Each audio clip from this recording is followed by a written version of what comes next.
Good morning, friends. Hope all of you will be fine. As you know that we have completed our previous chapter, which is life processes. Now we will start our new chapter, which is control and coordination. Before starting the chapter, we need to know that what is control and what is coordination. Control जैसे कि आपको पता है control का mean होता है किसी भी चीज़ को नियंत्रित करना. इट मीन्स कि हमें कोई भी ऑर्गेनिज्म जो होता है उसका अपनी बॉडी पे कंट्रोल कौन करता है. हमें सभी को पता है कि हमारी बॉडी पे जो कंट्रोल करता है वो हमारा ब्रेन करता है. ब्रेन ही हमें मैसेज देता है कि हमें कब किस एक्टिविटी को करना है, कब किस एक्टिविटी को रोकना है. अगर कोई भी वर्क हम कर रहे हैं उसे हमें कितनी स्पीड से करना है, कितने टाइम में ख़त्म करना है, कितने टाइम में शुरू करना है, ये सारी जो एक्टिविटीज़ है इनको हमारा ब्रेन ही कंट्रोल करता है. अब अगर हम कोऑर्डिनेशन की बात करें तो कोऑर्डिनेशन होता है जैसे हमें कोई भी स्टिमुलस मिलता है तो उसके लिए हम सब मिलके कोई रिस्पॉन्स दें. जैसे क्लास में टीचर कोई भी क्वेश्चन पूछता है तो अगर सारे स्टूडेंट एक साथ मिलके रेस्पॉन्स दें, that is known as coordination. तो ऐसे ही कोऑर्डिनेशन हमारी बॉडी में होता है कि हमें एनवायरनमेंट से जो भी स्टिमुलस मिलता है तो उसमें हमारे सारे ऑर्गन एक दूसरे के साथ कोऑर्डिनेट करते हैं और तब कोई रिस्पॉन्स देते हैं. That is known as coordination. यानी जब सारे ऑर्गन एक साथ मिलके एक्टिविटी करते हैं.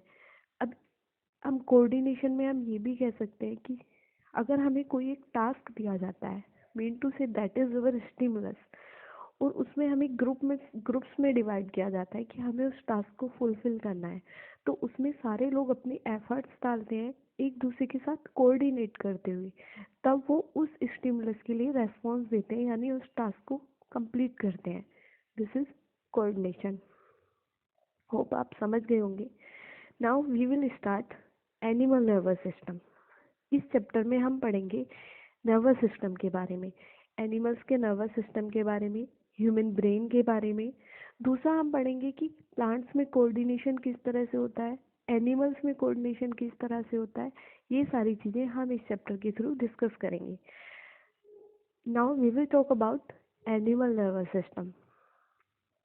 अब हमें पता है कि हमारा नर्वस सिस्टम जो है वो दो चीज़ों से मिलके बना है, एक ब्रेन और दूसरा हमारा स्पाइनल कॉर्ड. नर्वस सिस्टम जो है ये हमारा वो ऑर्गन सिस्टम है जो कि हमारी बॉडी को कंट्रोल करता है और बॉडी की जितनी भी एक्टिविटीज़ हैं जैसे रेस्पिरेशन है, डाइजेशन है, ये जितनी भी सारी एक्टिविटीज़ है इन सबको कोऑर्डिनेट भी हमारा नर्वस सिस्टम ही करता है.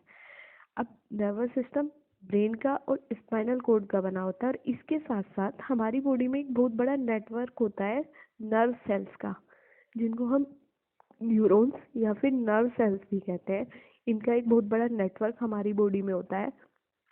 इन नर्व सेल का फंक्शन होता है बॉडी ऑर्गन से ब्रेन तक इंफॉर्मेशन पहुंचाना, और अगर ब्रेन कोई मैसेज देता है तो उस मैसेज को बॉडी ऑर्गन्स तक पहुंचाना. ये सारी एक्टिविटीज़ जो परफॉर्म करता है, ये सारा रोल जो परफॉर्म करता है वो हमारे ये जो नेटवर्क होता है नर्व्स का वो करता है. नर्वस सिस्टम का काम क्या है? नर्वस सिस्टम जो है एक तो मैसेजेस को रिसीव करता है और मैसेज सेंड करता है, और ये मैसेज होते किस फॉर्म में? ये मैसेज होते हैं केमिकल सिग्नल्स की फॉर्म में, और जिनको हम इम्पल्सेस कहते हैं. केमिकल सिग्नल मीन टू से जो भी नर्व होता है, नर्व की एंडिंग होती है, उसके पास कुछ साइनेप्सेस होते हैं यानी जोड़ होते हैं जिनसे एक नर्व सेल जो है वो दूसरे नर्व सेल से जाके जुड़ती है. अब एक नर्व सेल दूसरे नर्व सेल में जो मैसेज पहुंचाती है वो केमिकल रिलीज करती है. उस केमिकल के थ्रू वो मैसेज दूसरी नर्व सेल्स तक पहुंचता है, और ऐसे ही हमारी बॉडी में जितनी भी नर्व सेल्स हैं वो एक दूसरे तक मैसेज कंडक्ट करती हैं. अब हम बात करेंगे न्यूरॉन या नर्व सेल, जो कि हमारे नर्वस सिस्टम का बेस होता है, बेसिक यूनिट जो होती है. हमारा जो पूरा नर्वस सिस्टम है वो नर्व सेल्स का बना हुआ होता है, न्यूरॉन्स का. और हर एक न्यूरॉन जो है इसके 3 पार्ट होते हैं. सेल बॉडी जिसको हम साइटोन भी कहते हैं, दूसरा डेंड्राइट्स, और तीसरा होता है हमारा एक्सोन. अब जैसे कि आप पिक्चर में देख रहे हैं ये हमारी सेल बॉडी है. सबसे ऊपर हमारी सेल बॉडी होती है. इस सेल बॉडी के अंदर न्यूक्लियस होता है. तो ये सेल का लाइफ सेंटर होता है मेन टू से, क्योंकि सेल का जो मेन पार्ट होता है वो न्यूक्लियस होता है, क्योंकि सारी मेटाबॉलिक एक्टिविटीज न्यूक्लियस में ही होती है। इसलिए नर्व सेल का जो मेन पार्ट होता है, सेंट्रल पार्ट होता है, वो हमारी सेल बॉडी होती है। अब ये जो सेल बॉडी है, इससे बहुत सारे डेंड्राइट्स निकले हुए होते हैं। ये जो ब्रांच लाइक स्ट्रक्चर्स हैं, इनको हम डेंड्राइट्स कहते हैं। इन डेंड्राइट्स का काम होता है दूसरी सेल से मैसेज रिसीव करना। ओके। अब थर्ड पार्ट है हमारा एक्सोन। जो एक्सोन होता है वो एक स्टिक लाइक स्ट्रक्चर होती है, जो कि सेल बॉडी से दूसरे न्यूरॉन्स तक मैसेज ले जाता है, हमारी मसल्स तक मैसेज ले जाता है, या बाकी जो ग्लैंड्स होती हैं उन तक जो मैसेज ले जाता है वो इम्पल्स की फॉर्म में ले जाता है। अब उसके बाद आप नीचे देख सकते हैं कि यहाँ पे एक्सोन का टर्मिनल होता है। ये टर्मिनल एंड होता है, यानी जहाँ पे एक्सोन का एंड होता है, यहाँ पे छोटी छोटी बॉल लाइक स्ट्रक्चर होती है, जिनको हम साइनेप्सिस भी कहते हैं। अब दूसरा है हमारा माइलिन शीथ। यहाँ पे आप देख रहे हो माइलिन शीथ। अब ये माइलिन शीथ क्या होती है? माइलिन शीथ जो है एक तरह की कवरिंग होती है, जो कि हमारे एक्सोन को इस तरह से कवर किए हुए होती है। इसको हम माइलिन शीथ कहते हैं। और ये जो माइलिन शीथ के बीच का गैप होता है, इसको हम नोड्स ऑफ रैनवेयर कहते हैं। माइलिन शीथ के बीच का जो गैप है, उसको नोड्स ऑफ रैनवेयर कहते हैं। ये नोड्स ऑफ रैनवेयर होता है। और अब इसके बेस पे, माइलिन शीथ के बेस पे, जो नर्व न्यूरॉन्स होते हैं वो दो टाइप के होते हैं, माइलिनेटेड एंड नॉन माइलिनेटेड। एक होता है हमारा माइलिनेटेड और दूसरा होता है हमारा नॉन माइलिनेटेड। ठीक है। अब इसके होने का रीज़न क्या है? माइलिन शीथ क्यों होती है नर्व सेल्स के ऊपर? क्योंकि जो माइलिनेटेड न्यूरॉन होते हैं उनमें नर्व्स का इम्पल्सन बहुत तेजी से होता है। लाइक ये माइलिन शीथ है, तो जो नर्व इम्पल्सेस होते हैं, सिग्नलिंग जो होती है, वो एक एक माइलिन शीथ से या एक नोड्स ऑफ रेनवेयर पे दूसरे नोड्स ऑफ रेनवेयर पे इस तरह से जंप करती है। और जबकि जो नॉन माइलिनेटेड न्यूरॉन होते हैं उनमें सिंपली ट्रैवल करती है, जो हमारी इम्पल्स होती है वो सिंपली ट्रैवल करती है। अब कोई इंसान सीधा चल रहा है, सिंपली चले जा रहा है, और कोई जंप करके तेज तेज जा रहा है, तो किसको पहुंचने में ज़्यादा टाइम लगेगा? जो इंसान जंप कर रहा है। तो इसलिए जो माइलिनेटेड न्यूरॉन्स होते हैं उनमें नर्व्स का इम्पल्सन ज़्यादा तेज़ी से होता है नॉन माइलिनेटेड के कंपैरिजन में। नेक्स्ट हम बात करेंगे नर्व सेल्स की टाइप्स की। न्यूरॉन या नर्व सेल्स कितने टाइप की होती हैं? सबसे पहले होते हैं हमारे सेंसरी न्यूरॉन्स। सेंसरी न्यूरॉन्स का काम होता है मैसेज भेजना, हमारे सेंस ऑर्गन से ब्रेन और स्पाइनल कॉर्ड को मैसेज पहुंचाना। ठीक है, इसलिए इनका नाम सेंसरी न्यूरॉन्स है। दूसरे होते हैं हमारे इंटरमीडिएट न्यूरॉन्स। ये इंटरमीडिएट न्यूरॉन्स ना तो सेंसरी होते हैं ना मोटर होते हैं। ये इनका काम होता है जो बाकी न्यूरॉन्स हैं बॉडी में, उन सबको हमारे सेंट्रल नर्वस सिस्टम से कनेक्ट करना। इसका सिर्फ ये फंक्शन होता है। थर्ड होते हैं हमारे मोटर न्यूरॉन्स। मोटर न्यूरॉन्स क्या करते हैं? जो हमारी मसल्स हैं और जो हमारी बॉडी में एंडोक्राइन ग्लैंड्स होती हैं, उन सबसे मैसेज ब्रेन और स्पाइनल कॉर्ड तक लेके आना। ये काम होता है हमारी मोटर न्यूरॉन्स का। नेक्स्ट है हमारा रिफ्लेक्स एक्शन। और रिफ्लेक्स एक्शन होता क्या है? रिफ्लेक्स एक्शन होता है कोई भी इनवॉलेंट्री एक्शन, यानी जो एक्शन आप जानबूझ के सोच समझ के नहीं कर रहे हो। किसी भी स्टिमुलस की तरफ रिएक्शन देना या किसी भी स्टिमुलस की तरफ को रेस्पॉन्ड करना, उसको हम रिफ्लेक्स एक्शन कहते हैं। और ये इनवॉलेंट्री होता है। इनवॉलेंट्री मीन टू से ये हम जानबूझ के नहीं करते हैं, हम सोच समझ के नहीं करते हैं, यानी इसमें ब्रेन का कोई रोल नहीं होता है। अब इसमें प्रोसेस क्या होती है? मतलब जैसे ही हमें कोई स्टिमुलस मिलता है, तो हम तुरंत से सिग्नल डिटेक्शन करते हैं और उसकी तरफ को एकदम से रेस्पॉन्ड करते हैं। ये जो प्रोसेस होती है बहुत ही क्विकली होती है। और ये सिग्नल डिटेक्शन और रेस्पॉन्स के बीच का जो कनेक्शन है उसको रिफ्लेक्स आर्क कहते हैं। यानी सिग्नल का डिटेक्ट होना, जो सिग्नल खोजता है, हमारी जो नर्व सिग्नल खोजती है, और तुरंत उसकी तरफ जो हम रेस्पॉन्स देते हैं, इन दोनों के बीच के कनेक्शन को हम रिफ्लेक्स आर्क कहते हैं। अब रिफ्लेक्स एक्शन का एग्जांपल देखें तो जैसे अगर आपकी आँख पे बहुत हाई इंटेंसिटी की लाइट पड़ती है, तो जो आपकी प्यूपिल होती है उसका साइज चेंज हो जाता है। जब भी हमारी आँख पे अचानक से कोई हाई इंटेंसिटी वाली लाइट पड़ती है, दूसरा, अगर हमारी नाक में कभी कुछ धूल मिट्टी घुस जाती है या कोई भी माइक्रो ऑर्गेनिज्म घुस जाता है, उसकी वजह से हमारी नोज़ में इरिटेशन होने लगती है, जिसकी वजह से हमें खांसी और छींक आने लगती है। इस पे आपका कोई कंट्रोल नहीं होता है। आप कभी भी अगर चाहो तो जानबूझ के ना तो छींक सकते हो ना खा सकते हो, तो इसलिए ये इनवॉलेंटरी एक्शन होती है। तीसरा है हमारा, अगर हमारा हाथ किसी भी हॉट ऑब्जेक्ट से टच हो जाता है या कोई भी हमें कोई नुकीली चीज़ चुभ जाती है, तो हम तुरंत से वहाँ से अपना हाथ हटा लेते हैं। वो होता है हमारा किसी, जो हॉट ऑब्जेक्ट है वो हमारा स्टिमुलस है, और जो हमने अपने हाथ को उससे दूर हटाया, that is our involuntary response. Okay, this is the process of involuntary action, या ये एक तरह से रिफ्लेक्स आर्क इसमें शो किया हुआ है, यानी सिग्नल डिटेक्शन और रेस्पॉन्स के बीच का जो कनेक्शन होता है। इसमें सबसे पहले क्या होता है, जैसे ही आपने किसी हॉट ऑब्जेक्ट को छुआ, तो आपकी जो स्किन में रिसेप्टर्स होते हैं, हीट या पेन के लिए जो रिसेप्टर्स होते हैं, वो तुरंत सेंसरी न्यूरॉन्स को एक्टिव कर देते हैं। ठीक है, वो सेंसरी न्यूरॉन हमारी स्पाइनल कॉर्ड में मैसेज पहुंचाता है, वहाँ से फिर मोटर न्यूरॉन जो होते हैं वो मैसेज वापस लेके आते हैं हमारी मसल्स तक, हमारे हैंड की मसल्स तक। तो जो इफेक्टर मसल्स है, जिन मसल्स के पास ये मैसेज आया है, वो मसल्स हमारे हाथ को पीछे खींच लेती हैं। वो मसल्स ही हमें एक्शन करने के लिए रेस्पॉन्सिबल होती हैं, वो ही हमारे हाथ से एक्शन करवाती है। तो ये होता है रिफ्लेक्स आर्क। नेक्स्ट हम बात करेंगे ह्यूमन ब्रेन की। अब ह्यूमन ब्रेन से पहले नर्वस सिस्टम के बारे में बात करें, तो नर्वस सिस्टम हमारा दो टाइप का होता है। सबसे पहले है सेंट्रल नर्वस सिस्टम, और दूसरा होता है पेरिफेरल नर्वस सिस्टम। सबसे पहले यहाँ हम बात करेंगे सेंट्रल नर्वस सिस्टम की। सेंट्रल, जैसे कि इसके नाम से ही पता चल रहा है, ये हमारा मेन पार्ट होता है, नर्वस सिस्टम का मेन पार्ट है, जिसको तीन पार्ट्स में डिवाइड किया जाता है: fore brain, mid brain and hind brain.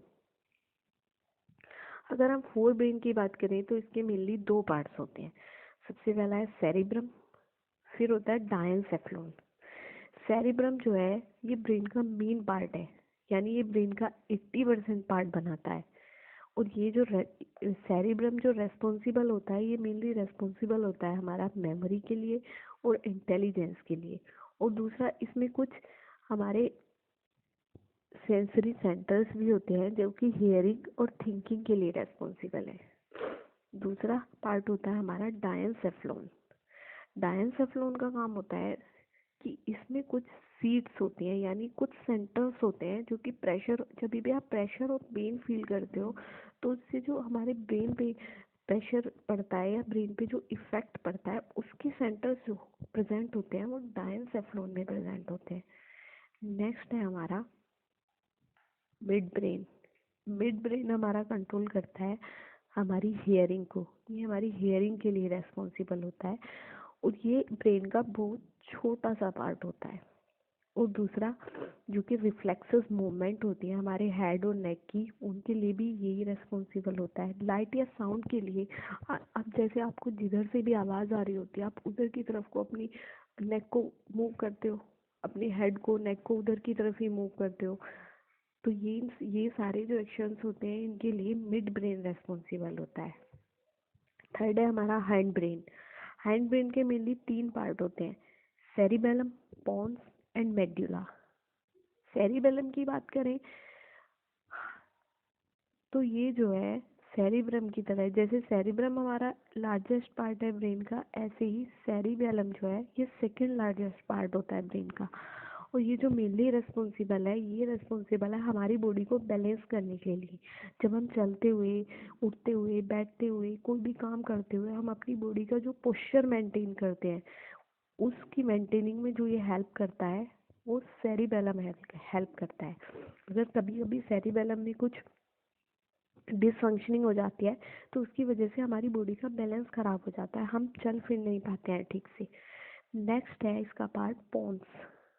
पोन्स जो है, पोन्स हमारा, हमारे जो ब्रेन है उसका रेस्पिरेटरी सेंटर माना जाता है, क्योंकि इसमें कुछ ऐसी नर्व्स प्रेजेंट होती हैं जो कि रेस्पिरेशन से बिलोंग करती हैं। थर्ड है मेड्यूला। इसका पूरा नाम होता है मेड्यूला ओब्लांगाटा। ये सेरिब्रम के नीचे होता है और ये स्पाइनल कॉर्ड तक कंटिन्यू करता है, स्पाइनल कॉर्ड से भी जुड़ा हुआ होता है। इसका काम होता है जितनी भी मेडुला जो है ये जितने भी इनवॉलेंट्री एक्शंस होते हैं यानी जो रिफ्लेक्स एक्शंस होते हैं हमारी बॉडी में उनको करने में उन रिफ्लेक्स एक्शंस को करने में यही हेल्प करता है, मेडुला ओब्लांगाटा हेल्प करता है।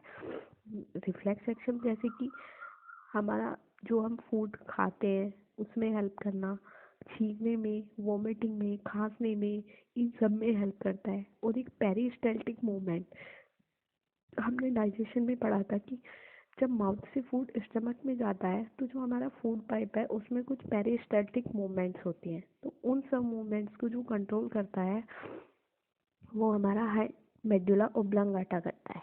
दूसरा, ये हमारी हार्ट बीट को भी रेगुलर करता है। अब ये जो पिक्चर है इसमें आप देख सकते हो कि इसमें ब्रेन के डिफरेंट डिफरेंट पार्ट्स को शो किया हुआ है जो हमने अभी पीछे पढ़े हैं। ओके, नेक्स्ट हम बात करेंगे ब्रेन के लोब्स की, कि ब्रेन को कितने लोब्स में डिवाइड किया गया है। हमारे ब्रेन को मेनली 5 लोब्स में डिवाइड किया गया है। सबसे पहले होता है हमारा फ्रंटल लोब, ये नंबर में 1 होता है, और जो हमारी फेस की मसल्स होती हैं उन सारी एक्टिविटीज़ को फ्रंटल लोब कंट्रोल करता है। सेकंड है हमारा पैराइटल लोब। पैराइटल लोब जो होता है ये सर के ऊपर होता है, ये टच और टेस्ट के लिए सेंसिटिव होता है, यानी इसीलिए जो आशीर्वाद दिया जाता है हमेशा, जो बड़े बुजुर्ग आशीर्वाद देते हैं वो हमेशा पैराइटल लोब पे टच करते हैं, जिससे हमें क्योंकि ये एरिया सेंसिटिव होता है टच के लिए। थर्ड है हमारा ओसीपिटल लोब।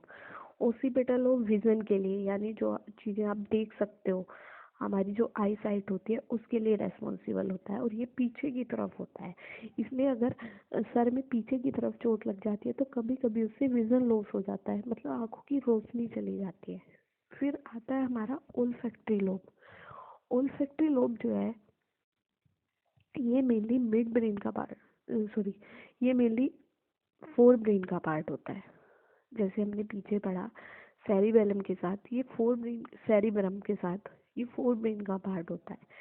तो जो ओल्फैक्टरी लोब है ये स्मेलिंग के लिए रेस्पॉन्सिबल है। ये ह्यूमन में इतनी ज़्यादा डेवलप नहीं होती, लेकिन जो डॉग्स होते हैं और शार्क फिश होती है उसमें ओल्फैक्टरी लोब बहुत ज़्यादा डेवलप होती है, हाईली डेवलप होती है। इसलिए इन लोगों की जो स्मेलिंग पावर है, डॉग्स की एंड शार्क्स की जो स्मेलिंग पावर है वो बहुत ज़्यादा होती है। थर्ड है हमारा, उसके बाद लास्ट है हमारा टेम्पोरल लोब। टेम्पोरल लोब होता है हमारे हेड की साइड में, कान के पास, ये हमारा टेम्पोरल लोब होता है और ये हियरिंग के लिए रेस्पॉन्सिबल होता है। ये पढ़ा हमने सेंट्रल नर्वस सिस्टम, ये हमारे नर्वस सिस्टम का फर्स्ट टाइप था। अब हम बात करेंगे पेरीफेरल नर्वस सिस्टम की, जो कि हमारे नर्वस सिस्टम का सेकेंड पार्ट है। पेरीफेरल नर्वस सिस्टम में मेनली आती हैं cranial nerves and spinal nerves. अगर क्रेनियल नर्व्स की बात करें तो ह्यूमन में ये 12 पेयर्स होती हैं और 10 पेयर्स फ्रॉग में होती हैं। You have no need to study in detail. Here we need to know only about the numbers of cranial numbers. Okay. Next है हमारे स्पाइनल नर्व्स। स्पाइनल नर्व्स जो होती है ह्यूमन में 32 पेयर होती हैं, और जो ये स्पाइनल नर्व्स होती है ये स्पाइनल कोड से जुड़ी हुई होती है, स्पाइनल कोड से जुड़ के ये नेटवर्क बनाती है। अब जो हमारी स्पाइनल कोड है वो एक होलो ट्यूब लाइक स्ट्रक्चर होती है, जैसे एक छड़ी होती है, खोखली छड़ी, उसके जैसी स्ट्रक्चर होती है। और जो स्पाइनल कोड है इसके अंदर हमारा सेरिब्रल स्पाइनल फ्लूइड भरा होता है। CSF एक फ्लूइड होता है जिसको हम सेरिब्रो स्पाइनल फ्लूइड कहते हैं, और ये सारे रिफ्लेक्स एक्शन जो होते हैं उनको कंट्रोल करता है। अब CSF का एक और फंक्शन होता है, CSF हमारी क्रेनियम में भी होता है। क्रेनियम मतलब जो हमारा ब्रेन बॉक्स है, जिसको हम स्कल या खोपड़ी भी कहते हैं या ब्रेन बॉक्स भी कहते हैं, और इसको हम क्रेनियम भी कहते हैं। इसके अंदर हमारा ब्रेन प्रेजेंट होता है। लेकिन ये जो क्रेनियम है, ब्रेन बॉक्स है, इसके अंदर एक फ्लूइड भरा होता है जो कि हमारे ब्रेन को बाहर से अगर कोई भी शॉक लगता है, कोई भी प्रेशर पड़ता है, उन सब से हमारे ब्रेन को प्रोटेक्ट करता है।